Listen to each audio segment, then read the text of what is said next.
জামালপুরে পরিবেশের ছাড়পত্র না থাকার কারণে 4টি ইটভাটাকে মোবাইল কোর্টের মাধ্যমে 24 লাখ টাকা জরিমানা করেছে পরিবেশ অধিদপ্তর। আজ সকাল থেকে পৌর শহরের ডাকপাড়ায় ও জঙ্গলপাড়া বোর্ডঘর এলাকায় অবস্থিত 4টি ইটভাটা অভিযান চালানো হয়। অভিযানে স্টার 1 কিংস এবং রূপালী ব্রিক্স ইটভাটাগুলিকে পরিবেশের ক্ষতি সাধন করার অভিযোগে জরিমানা করা হয়।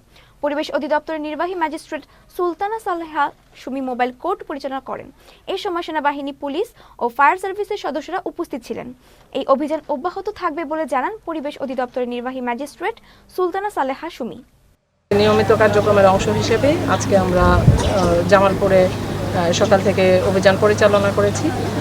আপনারা অবগত আছেন যে আমরা সকাল থেকে এখন পর্যন্ত 4টি ভাটায় অভিযান পরিচালনা করেছি, যাদের পরিবেশের কোনো ছাড়পত্র নাই, এবং এই 4টি ভাটায় এখন পর্যন্ত আমাদের আদায়কৃত যে জরিমানা সেটি ছিল 6 লক্ষ করে 24 লক্ষ টাকা আমাদের জরিমানা আদায় হয়েছে, এবং এটি আমাদের একটি রেগুলার কার্যক্রম।